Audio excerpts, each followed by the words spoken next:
Baik ya, Pak Kades ya, tadi sudah dijelaskan oleh Pak Johan ya tentang tindak pencurian tadi ya. Pada prinsipnya ya, segala tindak pidana pencurian itu yang telah memenuhi unsur-unsur yang kita terangkan tadi, pada prinsipnya itu adalah tindak pidana pencurian. Baik yang dikategorikan pasal 362 sampai pasal 367.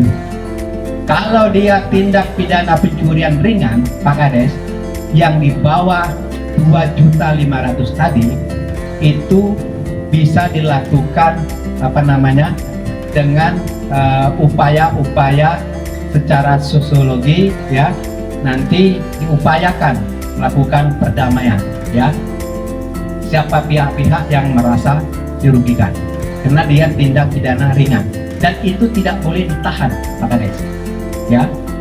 Kalau nanti ada tindakan-tindakan pencurian, misalnya nyuri kandang sawit cuman sejajang, maling ayam siko ya, nah itu ada tindakan-tindakan kita ya, tindakan-tindakan pemerintahan bagaimana melakukan sosialisasi bahwa itu adalah tindakan pidana ringan ya. Nah itu bisa dilakukan dengan perdamaian misalnya, salah satunya.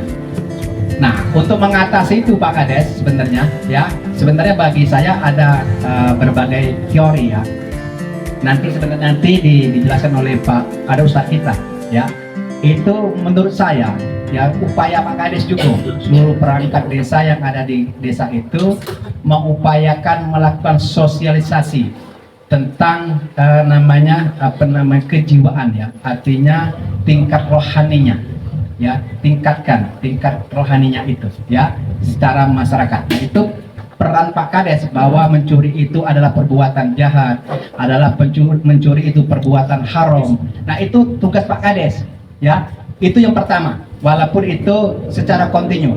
Tapi yang paling penting yang harus dirasakan Pak Kades ya, yang di bawah itu salah satunya adalah meningkatkan kesejahteraan.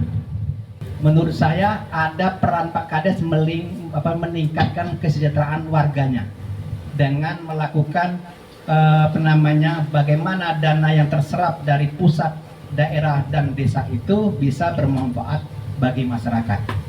Kan dilihat nanti kalau orangnya sudah sejahtera lo, makan gak lo, tidak maling lagi Bu. Nah itu peran Pak Kades juga, peran pemerintah desa, bagaimana orang-orang yang tak mampu itu kita tingkatkan kesejahteraannya. Itu yang pertama. Yang kedua, Pak Kades juga punya peran penting di tingkat pembangunan masyarakat desanya. Yang paling penting adalah menciptakan lapangan kerja Pak Kades.